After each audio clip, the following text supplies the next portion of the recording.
Although I'm late to the Ryzen 3 party, seriously, I have to say Ryzen 3 has impressed me. Ryzen 3 is Ryzen's new budget processors that are designed to compete with the Core i3s from Intel, but the difference is that you can overclock a Ryzen 3 chip and give it similar performance to something closer to an i5. And with everyone getting on the Ryzen 3 hype train, I thought I would as well.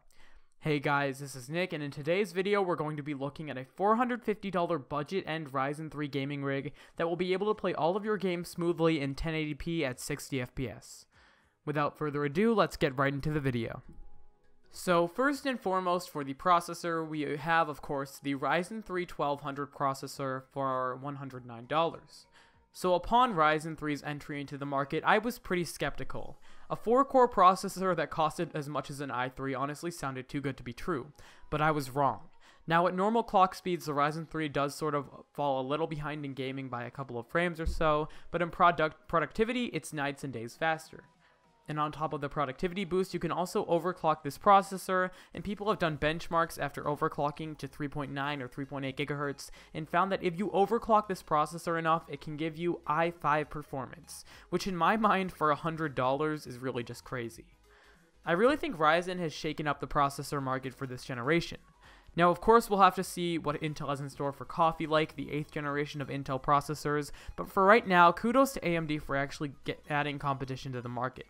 And for the price of $109, this processor is a steal. Up next, for the motherboard, we have the ASRock A320M Micro ATX motherboard for about $50. Now, this motherboard isn't really impressive in any way, shape, or form. It doesn't offer SLI support, doesn't offer crossfire support, and there really isn't anything impressive about it. It offers 2 RAM slots, so you can go up to 32 gigs of RAM and expand your memory in the future if need be, but other than that, there isn't really anything about this that makes you go, wow. But that's not the reason that I got it. If you're on a $450 budget, then you probably aren't looking for the most advanced motherboard on the market that can let you put your graphics card into triple SLI. You're probably just looking for something that's cheap and that works.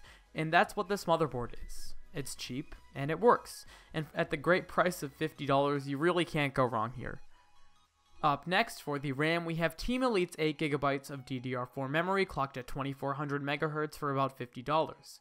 Now, of course, I've said this over and over again, but a lot of people are starting to think that 8 gigs of RAM isn't a lot, but I'm here to tell you that isn't the case. Unless you're editing the next James Bond movie and need 256 gigs of RAM, 8 GB of RAM should be perfectly fine for you in the case of gaming.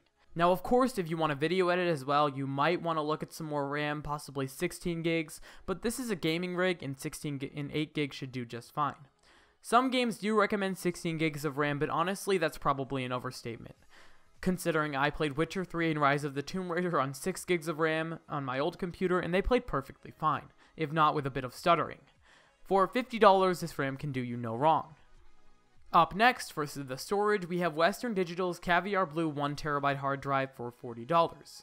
Now, there isn't much to say about this storage, as I've stated before. I think 1 TB of storage is the perfect middle ground for a budget build, and although it's not a lot, if you want to upgrade to a 2 TB or 3 TB hard drive in the future, or even an SSD, they aren't that expensive, so you can go ahead and do so.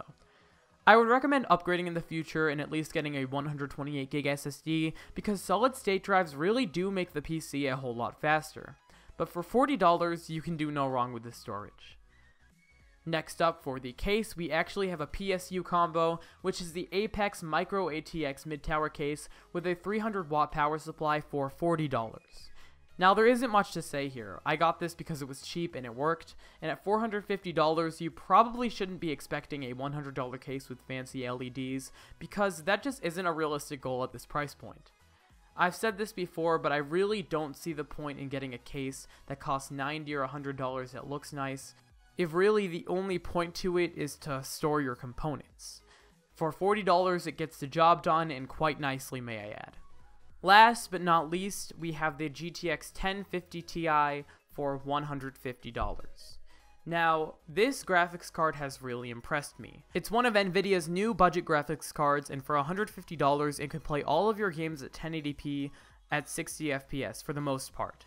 This is probably what I'd call the best valued GPU other than the RX 470, but at this point in time with the Ethereum mining craze going on, RX 470s cost upwards of $300 or $400. So I chose this GPU just because number 1, it fit our budget, and number 2, it isn't an Ethereum mining capable card, which makes it perfect for you. At $150, this graphics card is fantastic. So after adding all of our component prices up, the cost totals out at around $437, which is $13 under our budget. So did we reach our goal? I'd say yes, we did. We managed to create a budget gaming PC that can probably play all of your games at 1080p 60 FPS. I really think with Ryzen processors you can do some amazing things since they have 4 cores and they cost as low as i3s, which are only dual cores. But that's about it for today's video. If you liked it, go ahead and leave a like. If you didn't, go ahead and leave a dislike. If you want to see more content like this in the future, go ahead and subscribe and turn on post notifications. Please notify me down in the comments what you'd like to see next from this channel. And like always, I will see you guys all next time. Bye guys.